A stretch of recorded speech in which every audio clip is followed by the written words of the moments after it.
గట్టిగా చెప్పండి లాస్ట్ వరకు. ఎఫెసీ 6 మొదటి 4 వచనాలు.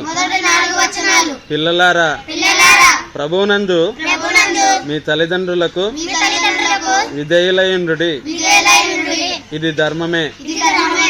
నీకు మేలు కలుగునట్లు నీ తండ్రిని తల్లిని సన్మానింపుము.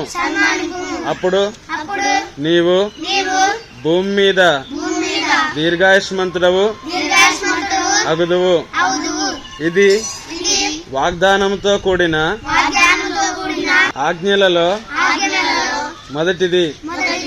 తండ్రులారా మీ పిల్లలకు కోపము రేపక ప్రభు యొక్క శిక్షలోను బోధలోను వారిని పెంచుడి. పిల్లలారా, ఇది దేవుని యొక్క ఆజ్ఞ. ఈ ఆజ్ఞలో మొదటిదే చెప్తున్నది ఏంటంటే, పిల్లలారా మీకు మేలు కలగాలంటే మీరు మీ తండ్రిని తల్లిని ఏం చేయాలి?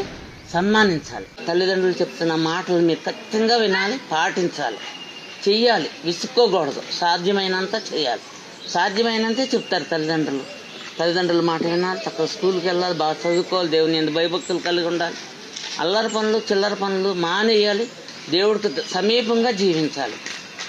తండ్రులకు కూడా దేవుడు చెప్తున్నది ఏంటంటే, పిల్లలు మీరు మీ తల్లిదండ్రులకు కూడా చెప్పాలి, మీ తల్లిదండ్రులకి చెప్పాలి. మీరు కూడా ఇప్పుడు చెప్పుకున్నట్టుగా మీకు మేలు కలగాలంటే ఏం కలగాలంటే మీ తల్లిదండ్రుల మాట వినాలి.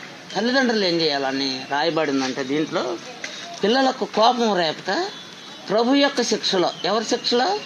ప్రభు యొక్క శిక్షలోను ఆయన బోధలోను పిల్లల్ని పెంచాలి. అంటే తల్లిదండ్రులు ప్రభు శిక్షణ కలిగి ఉండాలి, అట్లాగే ప్రభు బోధ తెలిసిన వాళ్ళు అయి ఉండాలి, ప్రభు బోధని బోధించాలి. ఈ లోకానికి అది బోధించేది. ఈ లోకపు బోధలు చేయటానికి స్కూల్లో టీచర్స్ ఉన్నారు.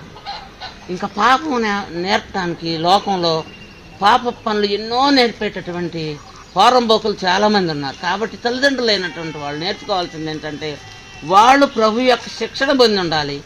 అప్పుడు ప్రభు శిక్షణ వాళ్ళ పిల్లలకి ఇవ్వగలుగుతారు. ఆ రీతిలో జీవింపజేసి, ఆ రీతిలో మరి తల్లిదండ్రులు ఆ రీతిలో సిద్ధపడాలి. పిల్లలైన మీకు మేలు కలగాలంటే మీ తల్లిదండ్రుల మాట ఏం చేయాలి? వినాలి, బాగా చదువుకోవాలి, దేవునికి లోబడి ఉండాలి. దేవుని మాట ప్రకారం జీవిస్తే మీకు మేలు కలుగుద్ది, దీర్ఘాయుష్ కలుగుద్ది. ఏం కలుగుద్ది? అపాయాల నుంచి విడుదల కలుగుతుంది. దేవుని మాటల ప్రకారం జీవించి ధన్యులు అవ్వాల్సిందిగా యేసు నామంలో మనవి చేస్తూ ఉంటున్నాం. దేవునికి వందనాలు. దేవుడు మిమ్మల్ని దీవించును గాక. ఆమేన్.